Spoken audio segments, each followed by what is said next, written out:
नमस्कार। पिछले 3 दिनों से देश की आर्थिक राजधानी मुंबई से महाराष्ट्र की सियासी उठापटक पर आम जनता क्या कहती है और आम जनता के बीच माहौल क्या है, मैंने आपको दिखाया।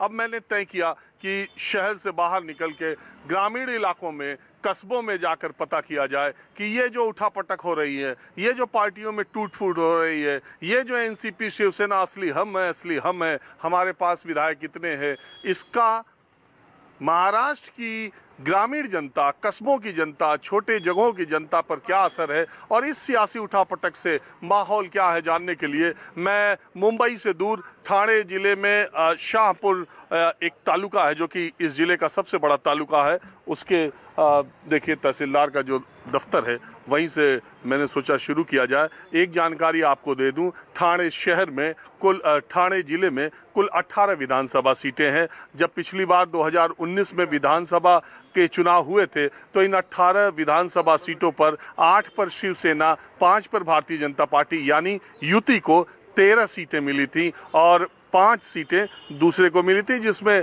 कांग्रेस का खाता भी नहीं खुला था और एनसीपी को 2 सीटें मिली थी। शाहपुर जहां मैं हूं, यहां के जो आमदार यानी विधायक हैं दौलत, वो जो है वो शरद पवार के साथ गए हैं, क्योंकि उसकी एक वजह है। इस जिले में सबसे ज्यादा जो ग्रामीण इलाके हैं, महाराष्ट्र के वैसे भी जो ग्रामीण इलाके हैं, उनमें शिवसेना, कांग्रेस, एनसीपी के बीच में और भारतीय शिवसेना के बीच में ज्यादा टक्कर होती रही थी।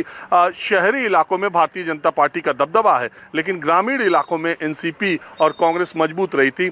लेकिन ठाणे जिला चूंकि एकनाथ शिंदे जो अब मुख्यमंत्री हैं, उनके दबदबे वाला इलाका और बहुत समय तक वो इस जिले के प्रभारी मंत्री भी रहे थे, तो इसलिए ये उनके दबदबे वाला जिला माना जाता है शिवसेना के। और एनसीपी दूसरी पार्टी है जो ग्रामीण इलाकों में लड़ती है, यहाँ के विधायक एनसीपी के हैं और 5 जो विधायक चुने गए थे शिवसेना के, वो अब एकनाथ शिंदे कैंप में चले गए। आपने सुना ही होगा कि विधान परिषद की उपसभापति नीलम गोरे आज उद्धव ठाकरे गुट को छोड़ करके एकनाथ शिंदे के गुट में शामिल हो गई हैं। अभी शरद पवार बगल के जिले नासिक से कल अपनी यात्रा की शुरुआत कर रहे हैं। छगन भुजबल का वो इलाका है, तो मैंने सोचा कि गांव देहात के इलाके से, ग्रामीण जगहों से, कस्बों से और इसके बीच में चर्चा क्या चल रही है, मैं लोगों से बात करता हूं। तहसील में पहले कुछ लोग हैं, आम लोग, उन्हीं से चर्चा शुरू। आपका नाम क्या है? गणेश अवसरे।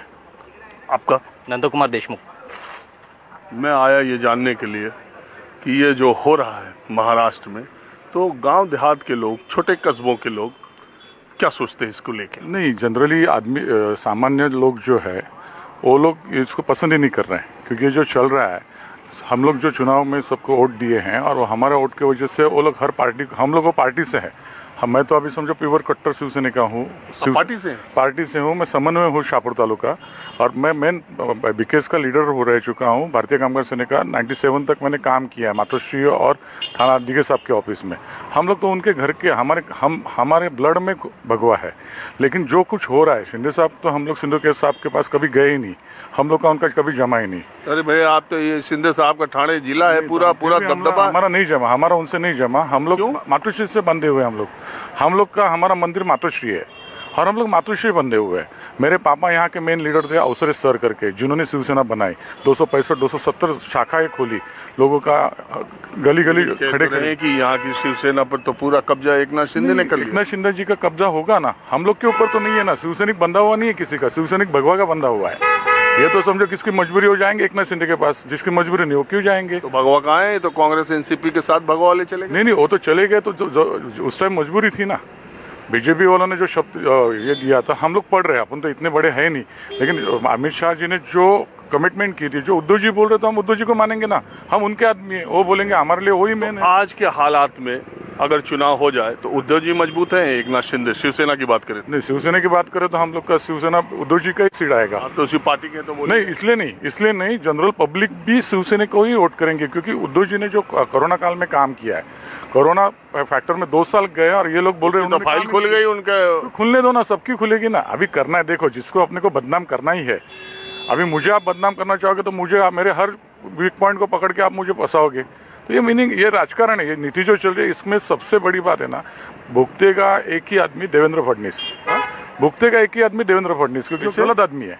उन्होंने राजकारण का पूरा सत्यानाश कर दिया। खुद के अहम के लिए खुद को सब कुछ चाहिए करके उन्होंने जो खेल खेला है, मेरा ये कहना है कि वो गलत है।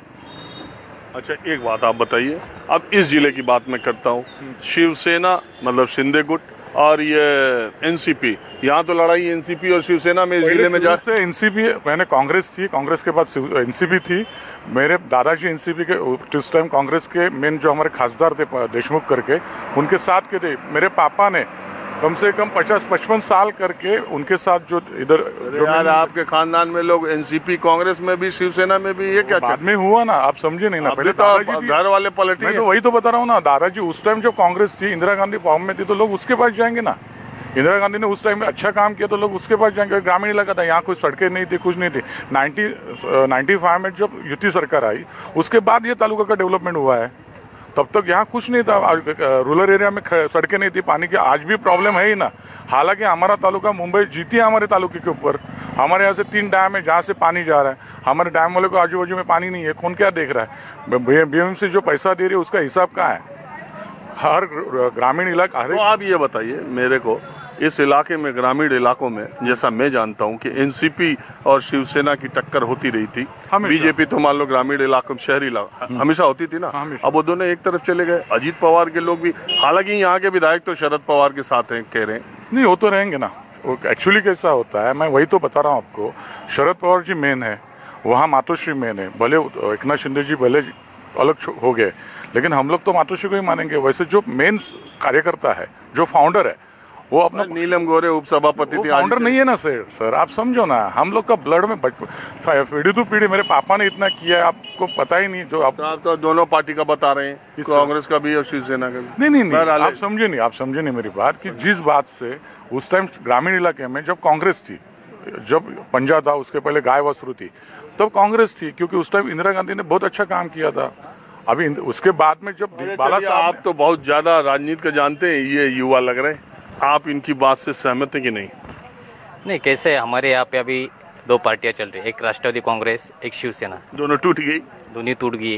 लेकिन हमारे जो आमदार है दौलत जी दरोड़ा, वो शरद पवार जी के साथ है, वो तो नहीं हटे। लेकिन विधायक तो ज्यादा, आमदार तो अजीत पवार के साथ गए। नहीं, वो जाने दीजिए ना, वैसे कुछ नहीं। इलेक्शन है, वापस इलेक्शन तो आएगा भी, उसमें पता चलेगा ना किसके ज़्यादा आमदार आएंगे। जब इलेक्शन होगा तभी पता चलेगा ना कि शिवसेना, राष्ट्रवादी कांग्रेस के ज़्यादा आते हैं, ये जो फूटे हुए हैं आमदार वो चुन के आते हैं। आपको क्या लग रहा है, इलेक्शन होगा तो किसका पलड़ा भारी होगा? शिवसेना का, शिवसेना और शरद पवार का। कौन वाली शिवसेना, कौन वाली एनसीपी? उद्धव जी की शिवसेना। चलिए ठीक है, मैं जरा कुछ और लोगों से बात करता हूँ। यहाँ तहसील के सामने लोग रहते हैं, तो मैं आम लोगों से बातचीत करना